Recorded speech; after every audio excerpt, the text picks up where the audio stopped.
Figuring out how to price your rental units is one of the hardest skills for an investor to develop, but one of the most important ones if you're looking to optimize your rents and income long term. There are a lot of ways to figure out pricing, but for an easy first step, go to one of the listing services in your local area. This could be Zillow, Zestimate, Craigslist, or Facebook Marketplace, and look at what rentals are renting for and what kind of amenities come with those pricing. So how I like to think of it is a sliding scale of inputs that affect pricing. So just for a base example, let's say we have a 2-bedroom apartment that's renting for $1,000 currently, and we want to know what rent could be. Well, we notice that other rentals in the area that are renting for $1,000 don't include laundry, and our unit does. Well, depending on your market, this could be upwards of $50, $75, $100 additionally a month in rent. Like where I'm at, that would be another $50 a month. So if I see that other people with similar properties are getting $1,000, but mine includes laundry, I would go ahead and price that at $1,050. So I'd be able to optimize rents and get an additional $50 a month because I have that additional amenity in my unit. So to break down the most important inputs for rental pricing, there's kind of a core handful of them. First of all is square foot. Of course, no matter how nice the property or what amenities it has, if the square footage of the property is small or the layout itself is bad, that is going to inhibit your price. And obviously the opposite of that is true. If everything else holds true in terms of quality, but you have more square footage, usually you can get more money for that unit. The next item on the list is amenities. And what I mean by that is additional add-ons that can come with a property that aren't necessarily ubiquitous in your market.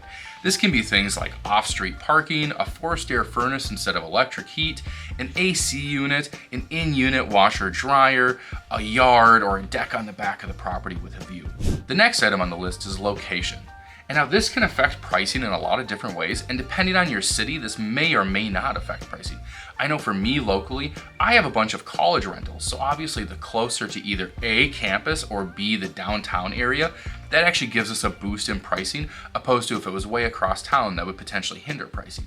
So this is something you're going to want to figure out depending on who you're renting to and how close they are to the things they want to be close to. All right, so up next is the quality of finishings. And obviously this is a sliding scale of inputs as far as quality goes, but the more time you spend in your market and looking at listings, the better you're going to be able to get a feel for what's important to tenants in your market.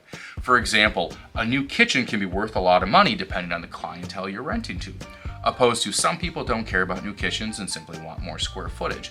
So getting a good idea of what class property you have and what kind of tenant you're going to be renting to, and then figuring out what kind of finishings are they looking for is a good way to optimize pricing.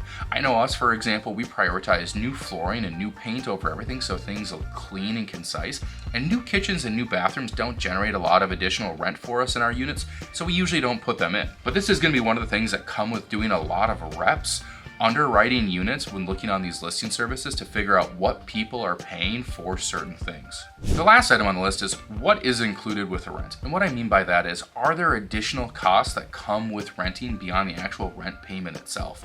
And a lot of times these include things like a water sewer bill, an electricity bill, a gas bill, snow removal, lawn mowing, things of that nature. So really trying to figure out what is included in that rent pricing when you're trying to underwrite these other rentals is going to give you a good idea of where that pricing should be at.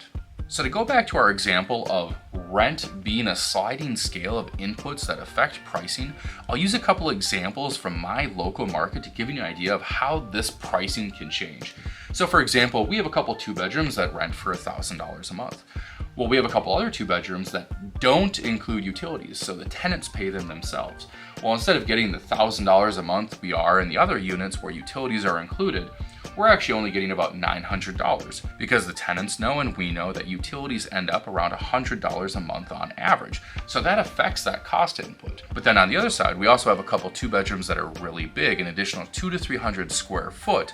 Plus they have in-unit laundry and they have really nice finishings where tenants still pay their own utilities, but we're actually getting upwards of $1,100 for those units. And I know there's a $200 spread, but that's where we have these additional amenities, the extra square footage, and the nicer finishings that allows us to garner that extra rent. And this is where underwriting these deals and these rents are so important. You need to spend time on Zestimate, Craigslist, and Facebook Marketplace to get a really good idea of what people are charging for rent, and then reverse engineer what you can get for your units. And this also is an easy way to figure out how to optimize rents and operate around the idea of pro forma when you're underwriting deals.